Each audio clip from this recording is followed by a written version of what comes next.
Today we have a guest that is going to help us understand what is NSF and how she's advocating for science and research and STEAM at U.S. House of Representatives. She is doing a phenomenal job for us. Her name is Dr. Adriana Bankston.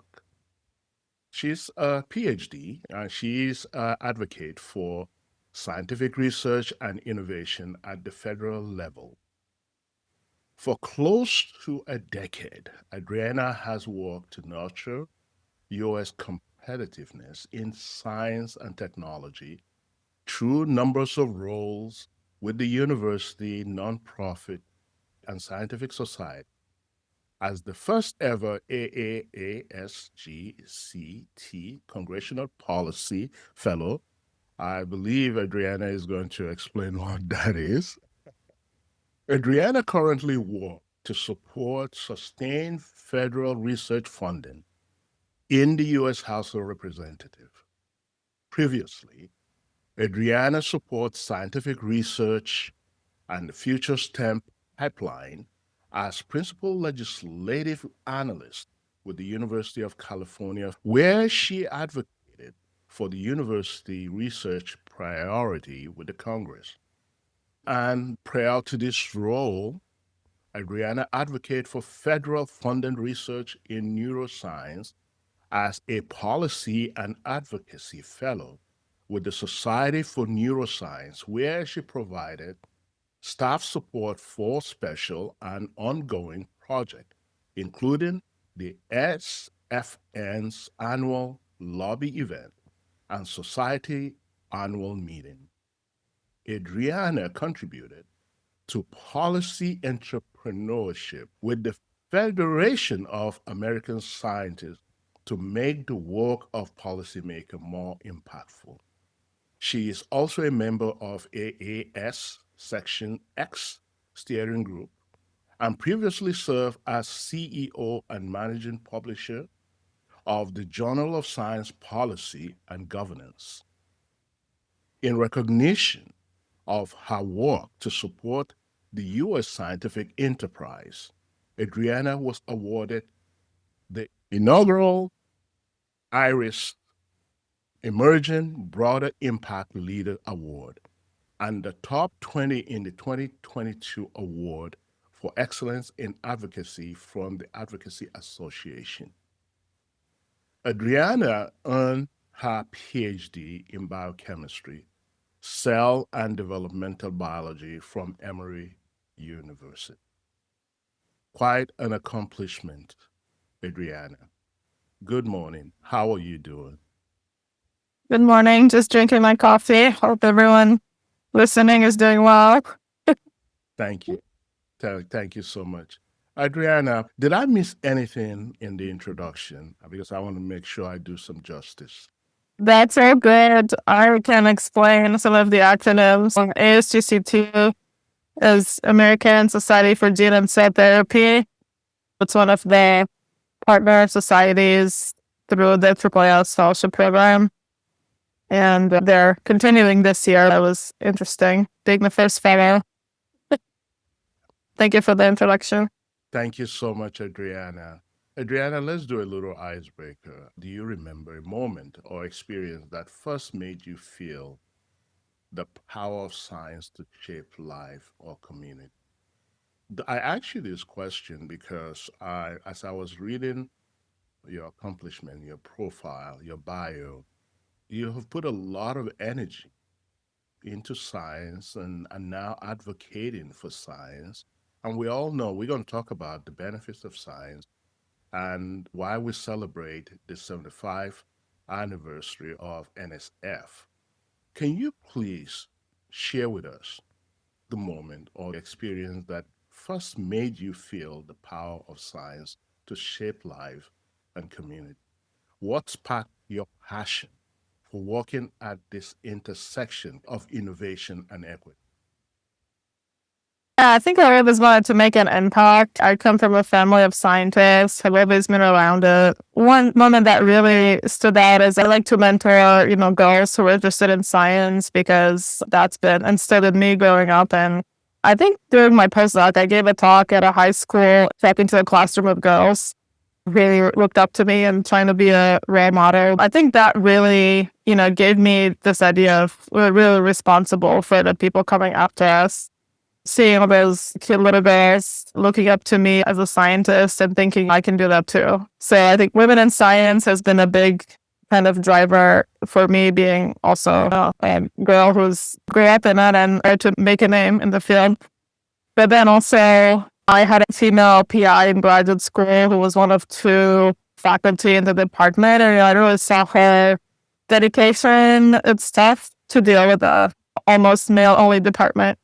She was in academia for about 25 years, and then she went to biotech. That was another big moment of seeing her be a strong role model for us. She taught us a lot about how to organize day-to-day things, how to speak up for the things we wanted to do and celebrate small things that were going on in the lab every day. So I think those are kind of two big moments. One is talking to little girls, the other one is being mentored by a woman who was very strong. And both of those have impacted a lot of what I'm doing now. I'm very happy that you're doing that because my daughter is currently pursuing engineering. I always believe when they can see you, then they can imagine themselves that way. We know about the low representation of women in engineering and computers. And I thank you, especially in today's environment when there's going to be 55% cut to NSF. And NSF has a lot of programs that support the inclusions of young women in research, in innovation. So people like you who advocate for programs such as that, people like you who are part of the innovation. When my daughters and other girls see people like you, they can imagine themselves like you and even doing much better, which is good for the United States of America. Thank you so much for what you do. I also noticed you have spoken about the legacy of Vannevar Bush and the 1945 reports, The Endless Frontier. How does that founding vision still resonate or fall short in today's landscape of science and policy? Yeah, so I guess I'll give a bit of background for people listening to this about who he was. So he was an American engineer. He was actually the first ever presidential science advisor to Franklin Roosevelt. His career revolved around science. He was a strong champion for scientific research. He really wanted to see the fruits of research realized in World War II because obviously things changed. He advocated very strongly for government funding for basic research in universities, colleges, and research institutes, which is still really at the forefront of American innovation.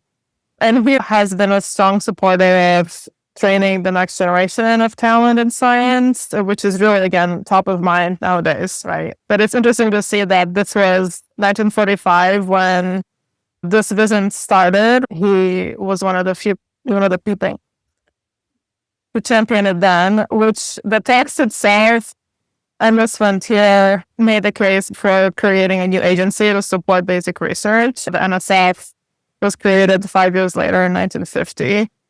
And as we talked about, the agency is a strong supporter of basic science and education, drives a lot of different technologies like AI and cybersecurity, energy work, fusion energy, also manufacturing semiconductors and other areas. As you mentioned, the programs have expanded to support more underrepresented trainees as well. That's been nice to see.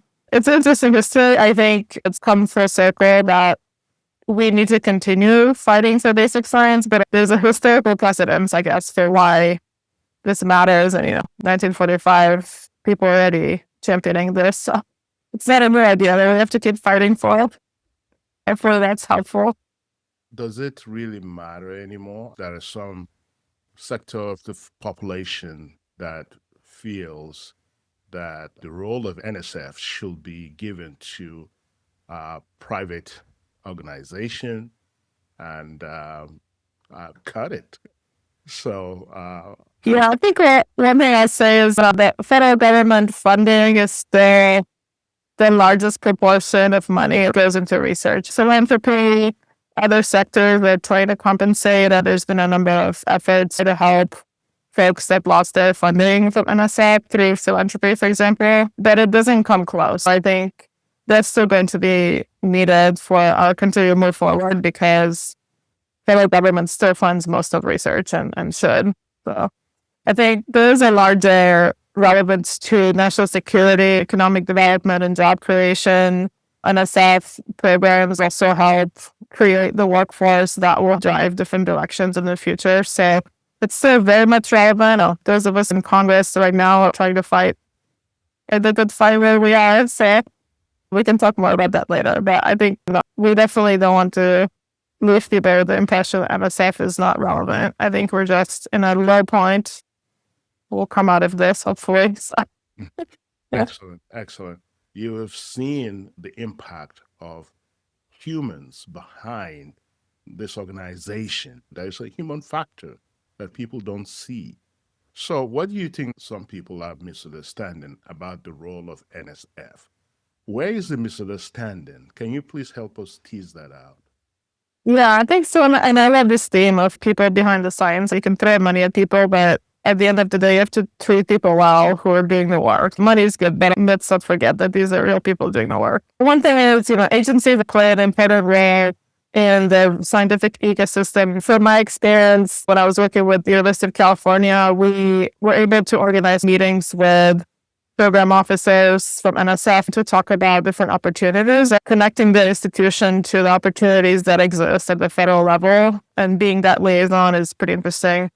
Being able to think about what opportunities exist that maybe were not as visible creates opportunities for folks that maybe didn't know they could apply for certain things, right? So that is to say that the agency is a good resource for researchers in academia to learn about what exists, what kind of grants they can apply to. And to your question about what people misunderstand about the program officers, they're definitely not just administrative folks, right? They're really scientific experts who make decisions in grant funding and can shift the whole field if they decide to fund certain grants. That can really be a paradigm shift in a lot of ways. They're really innovative. They're really smart people. They're selected for their expertise in that particular field. They drive that and bring peer reviewers on board. The other big picture is we want to make sure that we can safeguard the American taxpayer dollars by funding promising research projects that are going to move this country forward. But I think also there are scientific reasons to that. So if we want to fund maybe, new ideas that no one's ever heard of, fund a young person who's doing something groundbreaking, those sorts of things. This is all building up to the pipeline also, but also what new things can we discover, right, at NSF through these grants. So again, they're really pivoted to what's being funded at the agency. Thank you so much. I would like to talk about personalizing the moment. We're living in a time of broad shift, termination of a lot of leadership resignation, and there's so much scaling back of public science. What made this moment personal for you? We did our first podcast together 2 years ago when the former president and Congress passed the Science and Chip Act. So you were at the forefront of that. That's why I invited you to do a podcast with me on that. What makes this moment personal for you? Why do you care so deeply about what is happening? That's a question. For me, I've been a lifelong advocate for scientific research, like as we talked about, from my upbringing, from seeing people that really supported research that I could learn from them. And I think, for me, it really comes down to the future of science and who can we help? Who are we not representing? How do we make sure people feel like they belong, they're treated well, and they can make great discoveries in science? We're working towards something bigger, thinking about what the future of science is going to look like in this country. And again, that comes back to the people that are doing it, especially the students, trainees, and postdocs. we're currently doing that. Keep that in mind. This is for the next generation, and that's a driving point. Interestingly, now, having been in Congress, I think I've gained another perspective, thinking more about government workers, public servants, whether they're in Congress or in the executive branch, who are fighting to support science, like we talked about, these program officers, leadership in agencies. I think that, we then pretty appreciate those dedicated folks that work long hours to make sure that American science continues, because it's not an easy job. There's also the two sides of this. One is, who are we doing this for? Let's not forget this is for the next generation. Also, considering all these public servants in government that are continuing to do this work, regardless of what's going on. Should not forget that either. Thank you so much. Thank you for what you do, truly. From the bottom of my heart, I thank you. The reason why I thank you also is because I have daughters. I'm coming to a sunset of my own career, but we have young people that are coming along.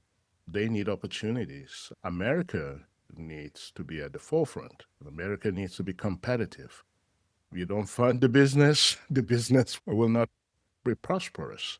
So that's actually a good point, because NSF does fund, tech transfer, sort of commercial research commercialization work, right? So maybe we didn't mention that, but there is not just the basic science, but also how we translate that into their market. A lot of this comes back to NSF and historically what they've funded, like our core program and other similar things that help some of these ventures get off the ground from research.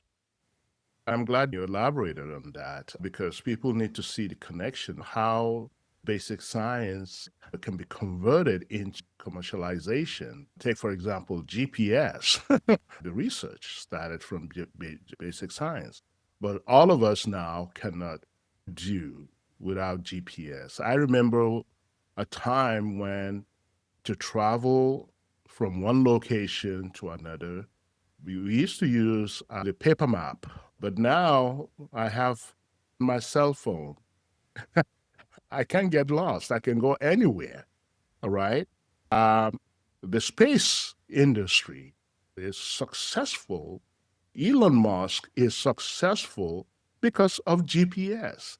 But all of this starts with a basic research. So you cut that out, then what happens then? The LASIK surgery, for example, starts with basic research. My wife just had her eyes done. Imagine many Americans who now benefit from the things that makes their life much better. They benefit because of basic research.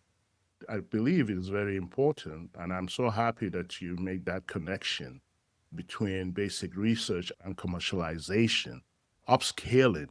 But I also feel like people are frustrated sometimes because it's difficult to see the importance of basic research because it takes a little longer. My concern about the people that argue that the NSF should be cut and leave all of this to private organization. But the problem with the private organization, with businesses, is I don't believe they have the time for the long game because their interest is to make money immediately. People need to consider that. The benefit we're reaping right now as a nation in regards to the GPS, right? In regards to the LASIK surgery, right? In regards to progress in pharmaceuticals, which can be traced back to human genome science by understanding genes and diseases caused by genetics. Then you can develop vaccines, medicines, drugs that can target these diseases. Let's not forget the mRNA to help us fight against COVID-19, right? All of that idea came from basic research. Thank you so much for linking that. Do you want to add more to that? I was going to say, because you mentioned the SAF that also would not exist without NSF because of the science and tech funding. A lot of devices and things we use on a daily basis probably have some relevance to NSF, or they're funded by NSF at some point. Thank you so Yeah. much. So let's talk about equity and disappearing pipelines. You have worked closely with a program like GRFP that aims to broaden participation in STEM. Can you tell us a little bit about this program? What do these programs do and what do they do well? What's at risk if they are paused or cut entirely? Yeah, so I think broadly there is support, STEM talent development, providing opportunities for scientists, including trainees and students from all backgrounds. GRFP is very competitive. Not sure exactly how many they fund per year, but it's something that can really kickstart someone's career if they get a GRFP and having their own funding, that makes them independent, but also really, is good for their reputation in the future if they want to pursue research. Unfortunately, I think GRFPs were cut in half nationwide, and a few other fellowships and early career training programs have been cut. That's a huge problem. I said NSF is now looking for alternative sources to fund the GRFP, so maybe they'll be able to reward more in the future. But again, that's really pivotal for supporting grad students. And EPSCO includes institutions that have less funding, areas that are not the urban, maybe rural areas or places that, again, there's a so much down in this country, which we don't see because they don't have these opportunities. And so EPSCO was created to expand to different areas, to award it to different institutions and states that have less funding, which can help expand this opportunity nationwide. So it's very important that people see themselves in science, and if these things are cut, students of color and women and young people who benefit from these to kickstart their research careers won't have that. I think we lose a whole generation of talent. We're already losing them to other countries, right? Europe and Canada. Other places are recruiting them together, and so we're losing our competitiveness because of that too. It's a larger problem that you think, is just a student grant that we're cutting, but that really has large consequences for our country as a whole. Very good point. Very good point. There is a growing narrative that equity-focused research isn't merit-based. Some people argue that let's cut it. So how do you respond to that? Why is inclusion essential to the integrity of scientific innovation? Yeah, so I think about this is people of color and from certain backgrounds are already overburdened, and we don't want to place more burden on people that are already underrepresented, so they were not supporting them. A lot of time, I think people will stick a person of color on a panel saying, okay, now we have a diverse panel, but that's not the way to go. I would argue for merit-based in terms of awarding people that have really good credentials. They've demonstrated their scientific expertise. What we could probably do is, I think in some hiring practices, they blind the names and their photos so you can't tell what people look like, because even names, I think, can be biased in hiring. There's some studies of how if somebody has a certain name, they'll assume that's a female or something like that, and then look at that different one day, look at their resume or something. So I'd say blind everything and then just look at their scientific accomplishments, regardless of what they look like, what stage they are, what their name is. No bad way for science. It's well known that diverse teams produce better science, so there's literature on that. But I think just because coming back to this idea of America being the land of opportunity, trying to spread opportunities everywhere. NSF, the former directors, did a great job of that and championed the EPSCO program and include to get some of those opportunities and talent from everywhere. We really need these different perspectives to come together because it really does lead to better science and can, at the end of the day, move our country forward just by having more perspectives like this. It's all in the name of moving our countries forward like that. So let's talk about disruption and brain drain. I feel there's beginning to be a brain drain with all the cuts. I read a few months ago of a scientist that decided to take his research to another country because the United States has not is now becoming unconducive place to do research. And I feel that that's a disappointment. So let me ask you, what are you hearing from early career researchers and students right now? Because there are new generation of scientists, engineers that are coming along and they see this happening. That can really be impactful. So you've talked to a lot of people. So what are you hearing from early career researchers and students that are coming along, especially those in with underrepresented background? How is this climate affecting morale and retention in STEAM field? I guess as you might expect, there's a lot of uncertainty about their future in science, whether they still want to do it, whether they can succeed, if the jobs will exist when they finish, depending on the stages they're in. I think a few things, those things keep changing every day, but there's situations where offers have been made and rescinded at the last minute, which is really terrible. Obviously, grants being terminated if you have students that are halfway through and they can't continue. To your point, I definitely heard stories of people saying, I want to go to Canada or Europe. This is no longer number one for science. I don't want to stay here. They might go to industry. Some of them are thinking about, how do I use my degree if they finished? Maybe they're in a postdoc and thinking of leaving that and maybe using their PhD elsewhere. Industry, I think, is becoming more popular. The morale is pretty low, which is really sad to hear because I like meeting with students. I want to hear what they're saying. There's only so much we can be doing. It's important to hear what they have to say and their day-to-day, how their impact, what that looks like.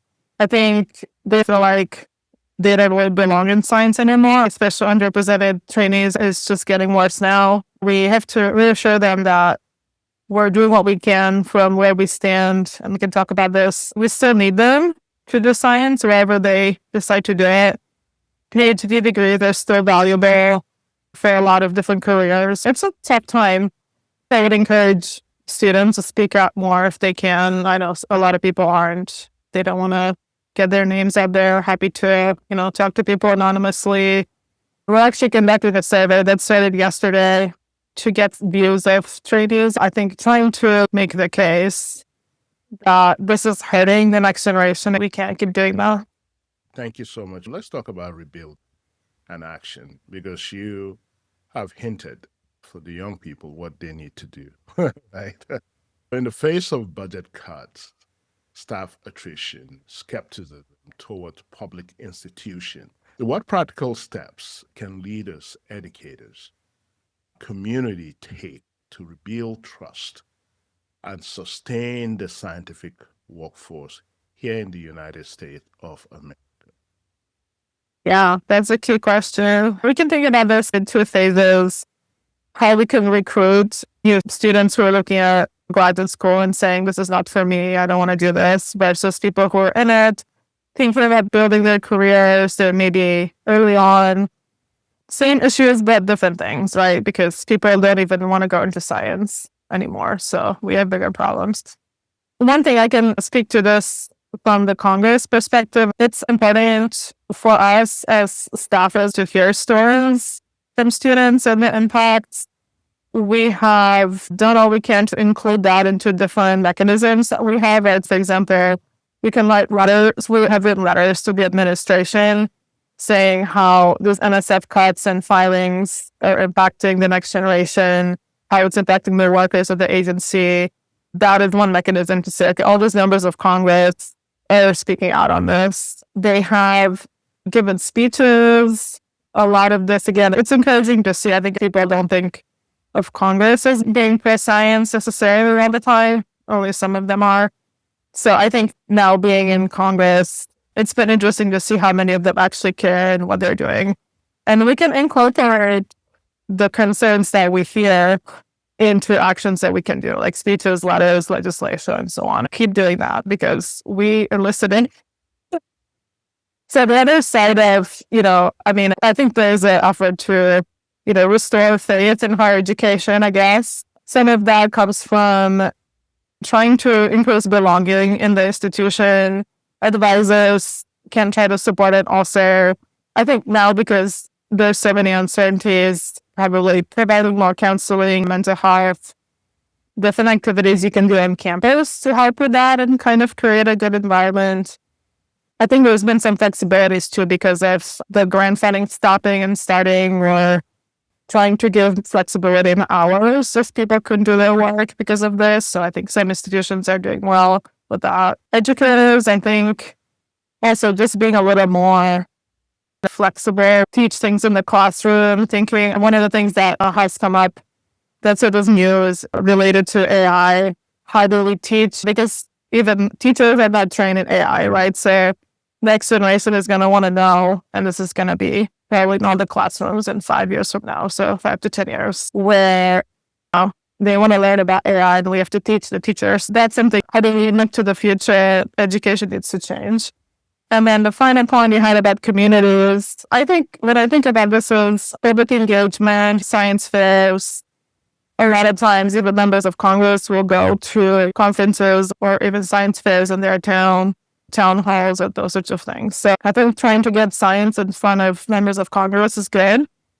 But then these science fairs where kids are doing experiments, that is a way to spark their interest. Do a small experiment, get people to come by and see that, and maybe give them some confidence to in, doing something at a science fair. Those are a big fan of that. Yeah.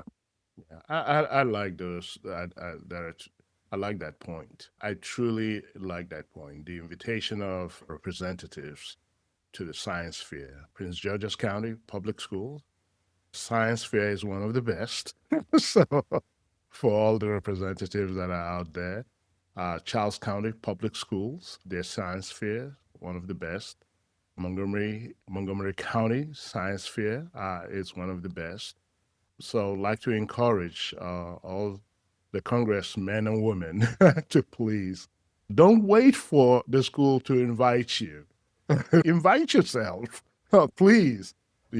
Just be part of bring your colleagues. From a colleague that doesn't agree with or doesn't see the benefit of NSF. Bring them along. That goes a long way. I have volunteered for science fairs in the past because I like to see students and their projects, and they're so excited to talk about them, even if they're young kids. There's these kinds of things, which a lot of it is NSF funded, like robotics, competitions, math, Olympia, those kinds of things. So there's a lot of education and research that would not exist without NSF. These science fairs are great. You have shared a message of hope, and I love it. So what gives you hope right now? And what do you want this audience on LinkedIn, YouTube, all across the world, wherever my podcast is streaming, to hold on to as we imagine the future of STEAM in this country? I do want to leave people on a positive note, even on a personal note. It's been chaos ever since this administration started. It's been heartbreaking just to see every day reading the news. At some point, we have to get out of this because there's no choice. We have to rebuild this country because the talent that we have here is so unparalleled. America is still one of the superpowers. There's no reason why that shouldn't continue. It's still one of the greatest countries. We have so many Nobel Prize winners. The impact that we've had, resonates, as we've talked about, cell phones, all kinds of things, which were produced by U.S. scientists.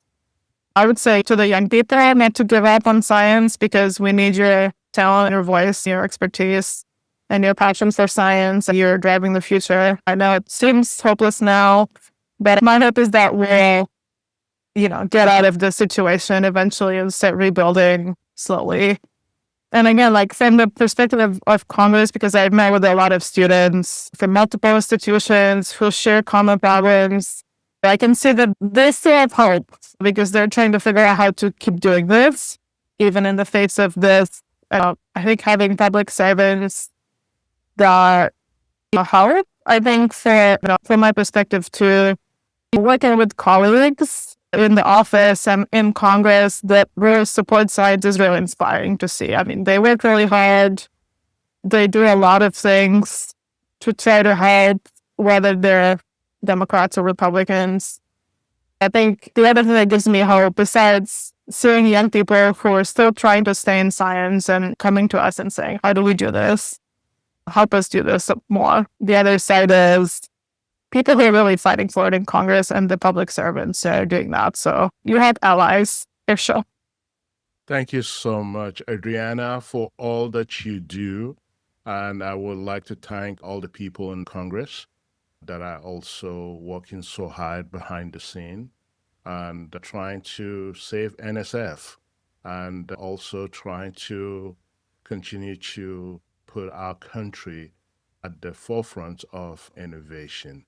Would like to remind everyone, please connect with Dr. Adriana Bankston. Please connect with her. She's truly advocating for you, and there are many like her in Congress. Spread the good news, reach out to your neighbor, let them know the benefit of NSF and basic research and science and STEAM, why it is important for our country, because we see nations like our competitors really advancing. The government of those countries don't have any hesitation supporting their scientists, their innovators. That will explain why there's so much progress in their industry and they're becoming to be more competitive.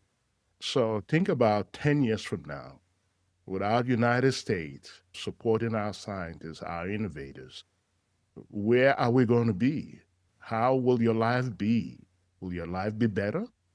Or are you going to be relying on other countries in order for your life to be better? We wish well for everyone, but at the same time, we also want to be in the forefront and even leading innovation.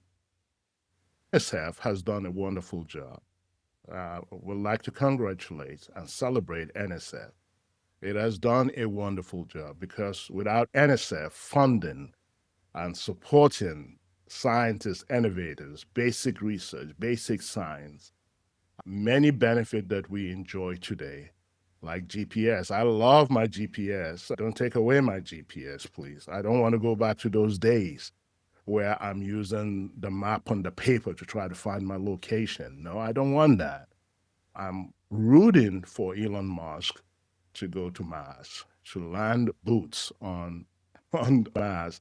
But without GPS, the space industry will have difficulties locating asteroids, exploring any planets or any celestial object out there.